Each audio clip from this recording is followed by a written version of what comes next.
Well, our second speaker this afternoon is Dr. Bryce Wilkinson, a Director of Capital Economics Limited, a Wellington-based economic consultancy company.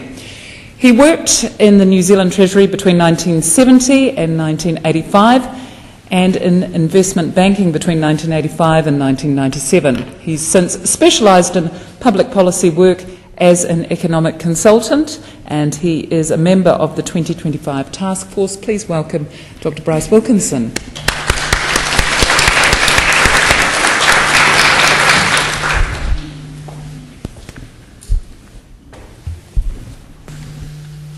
Could you let me know when I've got a few minutes to go? Absolutely. 2 minutes.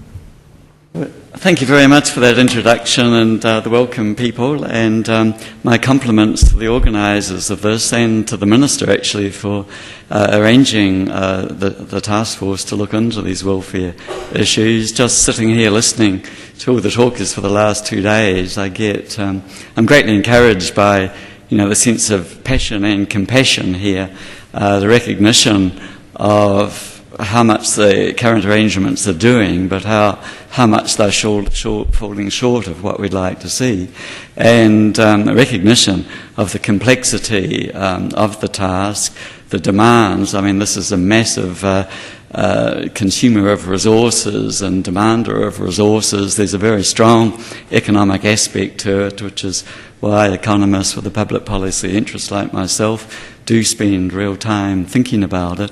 And I think, although, as Jonathan summarised, people would like more involvement and greater opportunity to speak and make their own contributions, it's never going to be perfect, but this is certainly creating opportunities which are better than nothing, and I endorse Sue Bradford's comments in that respect. I'm not an expert in this area, and so I'm not going to talk about any of the details because I don't understand them well enough. I'm a public policy sort of economist, so I'll take that overview. And the first thing I'll say is, there are big issues and choices here at the top level, trade-offs between choices and values for what sort of society New Zealanders want to see.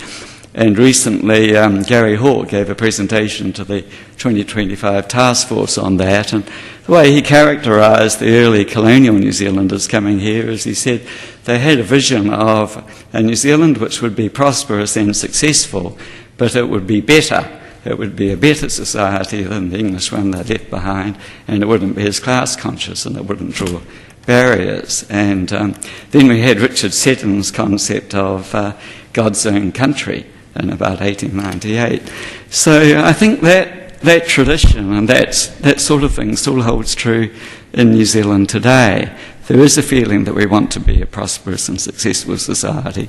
We don't want to see our kids having to go off to Australia to get work and then worry about whether they'll come back.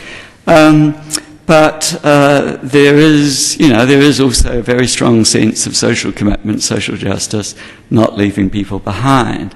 And I think that's the fear we're seeing when we get to the problem definition section of this conference, which many people have raised and Jonathan touched on. Well, what are the problems which this task force, which I'm not a member of, thank goodness, is intended to address? And I think there were lists of problems there. There are problems with people. Well, firstly, I'd say it's all integrated. The first one is education, people coming through school. I mean, I'm just shocked and mortified by that statistic that 40% of adult New Zealanders between ages 15 and 64 don't have level 3 in the OECD literacy scale, which means that they can't really read safety instructions in the workplace or manuals or possibly operate computers and things. It's just a massive handicap on human capital. So I think that's the very first thing, is schooling for the bottom 2 or 3 deciles. We're really failing there compared to where we need to be. The first lesson for kids, I think, if they want to escape poverty traps and being on welfare and not having any visible means of support, is to complete their education. Concentrate on schooling. Don't get pregnant and have to leave school. Concentrate on the schooling. The next thing then, as people have rightly identified, is the transition from school to work. and kids have to make that break. And I think, for women the problem is early pregnancy, or that's the danger. And speakers here at the conference have made it clear that that's only a very, very small proportion of teenage women. 3%, I think, was the figure. But for men, boys, the big danger is they're filled with testosterone.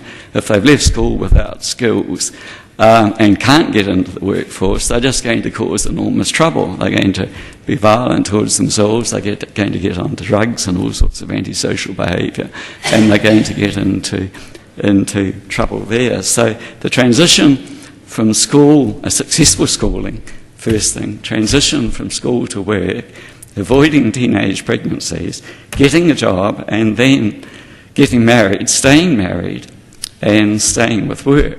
Those seem to be the ingredients which any particular of our children, if they can follow that, they've got a reasonable chance of getting a good basis in life and getting through.